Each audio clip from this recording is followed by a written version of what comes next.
तो 40 बच्चे हैं मेरे।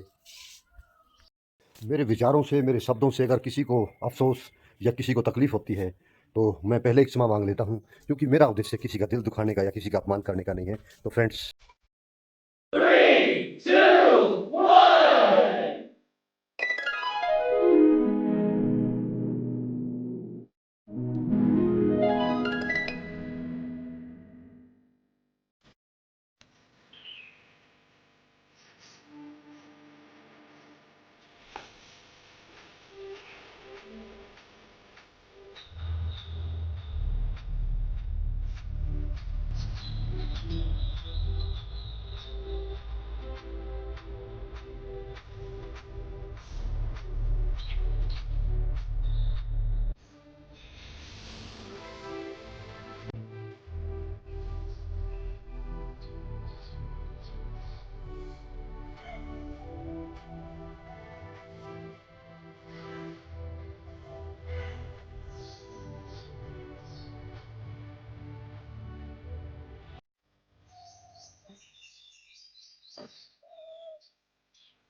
सुबह-सुबह लोग एक्सरसाइज़ करना छोड़ दिया लोगों ने और बीमारियों का घर बना लिया अपने शरीर को।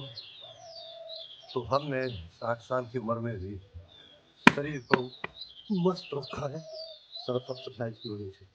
कोई बीमारी नहीं, मस्त जीवन, अच्छा वातावरण, और ये यही सारी उम्र काम आएगा। रहो, मस्त रहो।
तो फ्रेंड्स, गर्मियों का मौसम आते के साथ ही प्लेन्स के लोग, विशेषकर दिल्ली, हरियाणा, पंजाब, यूपी, तो उनका उद्देश्य यही होता है कि क्यों ना ठंडी जगह चला जाए, क्योंकि अपनी जगह तो उन्होंने छोड़ी नहीं ढंग की।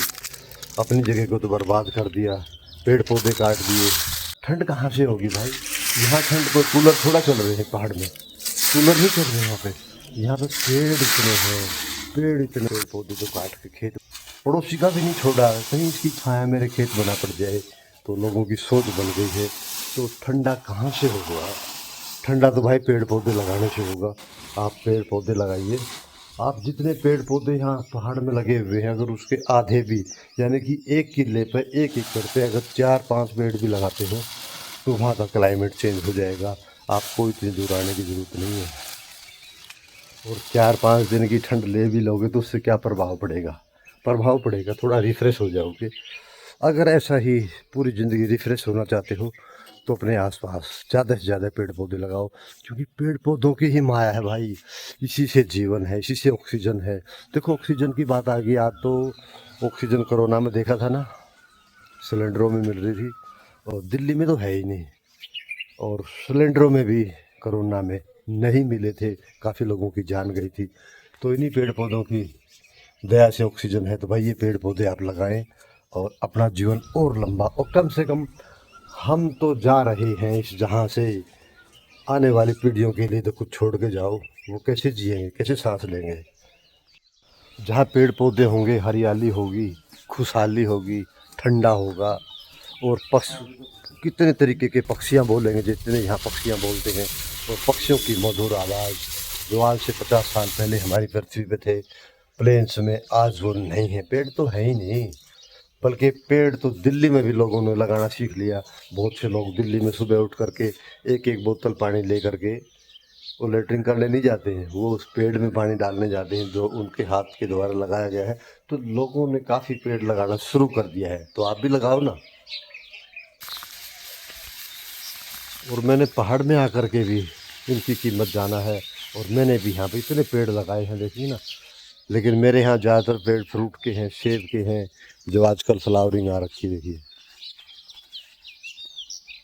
सेब के हैं, आम के हैं, आलू बुखारा, अनार, बादाम। और देखो बादाम तो इसमें लगे हुए भी हैं, देखो ये रहा, ये लगे हैं ना। तो बादाम के और काफ़ी सब्जियां भी हैं मेरे पास, यानी कि हरा भरा है। और इस हरे भरे की वजह से ही मैं पहाड़ में टिका हुआ हूँ, क्योंकि मेरा मन इनके बगैर लग। फ्रेंड्स, मेरे पास कम से कम 40 पौधे हैं। पौधे नहीं हैं, ये मेरे बच्चे ही समझो, मैं अपने बच्चों की तरह इनको देखभाल करता हूँ। तो 40 बच्चे हैं मेरे पास, ही नहीं है। यही मेरी फैमिली है, यही मेरे परिवार के मेंबर हैं। ये मेरे से बातें करते हैं और मैं इनसे बातें करता हूँ, तो मैं भी खुश, पेड़ पौधे भी खुश, और वातावरण भी बल्ले बल्ले। और भाई खान पान अच्छा होगा तो स्वास्थ्य भी अच्छा ही होगा।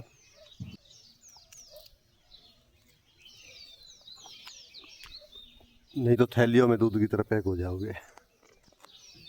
चाइना हमसे आगे क्यों है? चाइना हमसे आगे इसलिए है कि चाइना जब सरकार किसानों को जो ऋण देती है ना, वो ऋण ईमानदारी से लेते हैं और ईमानदारी से वापस भी देते हैं, विद इंटरेस्ट आ गया।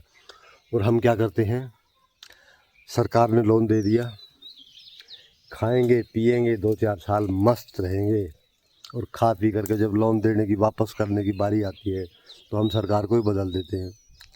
कि सरकार बदल देते हैं और हमारी डिमांड ये है कि हमारा लोन माफ़ कर दो, हम तुम्हारी सरकार ला देंगे।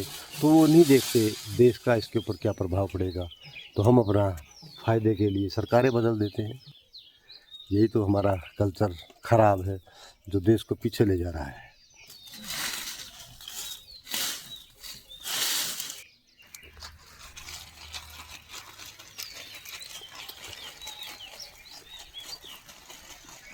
सुबह सुबह ठंडे ठंडे चने टाट खाने में बड़ा मज़ा आ रहा है। आहा, वाह वाह वाह, देखो कितना चना लगा पड़ा है। शहर वाले लोग सोचते हैं हम खेती बाड़ी कहाँ करें। भाई अपने खेत अपनी छत पे करो ना, अपनी बालकोनी में करो, किचन गार्डन में करो। और हर किचन गार्डन में इतनी सब्जी तो आप उगा ही सकते हो कि आपका कम से कम 1/4 समय महीने का घर से पूरा हो जाए। कम से कम महीने में 7 दिन 5 दिन तो आप ऑर्गेनिक सब्जी, अपने घर की बनाई हुई सब्जी खा सकते हैं ना। तो आप कोशिश करो, और 7 दिन घर की सब्जी, बाकी दिन बाहर की दवाई की सब्जी खाओ। आजकल गेहूं कटाई का काम चल रहा है ज़ोर शोर से, और घर से जो रोटी लेके जाते हैं ना, बहुत ही मीठी लगती है। दोपहर में जब खाना खाते हैं, लंच करते हैं, रेस्ट करते हैं थोड़ी देर, तो जो रोटी खाने का समय होता है ना, तो हम क्या करते हैं, हम उस खेत में जब कटाई करते हैं तो उस खेत के चारों तरफ नज़र दौड़ाते हैं, किस पेड़ के नीचे बैठ के खाना खाएं। अरे पेड़ तो छोड़े ही नहीं, पेड़ तो छोड़े ही नहीं, कहाँ खाओगे, छतरी लगा के बैठ के खाना खाओगे। ये हमने इस धरती का ये हाल कर दिया है। और बाद में कहेगी गर्मी बढ़ेगी, बीमारियां बढ़ेंगी, सरकारों ने कुछ नहीं करा। अरे सरकार के लिए तुमने क्या किया? तुमने तो जो ऊपर वाले ने दे रखा तो उसी को नहीं छोड़ा, सारे पेड़ काट दिए, वातावरण चेंज करके रख दिया, दुनिया भर की दवाइयाँ मार मार के आप भी मरे, दूसरों को भी मारा। और कहते हैं कि पैदावार नहीं हो रही। भाई पैदावार ठीक नहीं हो रही ना, ज़मीनें तो बची नहीं हैं। अब ज़मीनें हमारी यूरिया के बगैर तो चल ही नहीं रही है, हमने सत्यानाश कर दिया है। और लोगों को गोबर में से तो बदबू आती है। गाय का काम, भैंस का काम कौन करे? कहाँ से खाना अच्छा मिलेगा? तो भाई फिर थैली का दूध पियोगे, और एक दिन थैली में पैक हो जाओगे तो बीमारियां तो खुद ही बुला डाली डाली फूलों की तुझको बुलाए रे मुसाफिर मेरे उत्तराखंड में। बादलों के ओढ़ के ओढ़नी वादियां गीत सुनाए मीठे मीठे मेरे उत्तराखंड में। अरे पिजोरे मेरे पहाड़ को, अरे पिजोरे मेरे पहाड़ को ठंडो पानी ठंडो पानी ठंडो पानी ठंडो पानी। डाली डाली फूलों की तुझको बुलाए रे मुसाफिर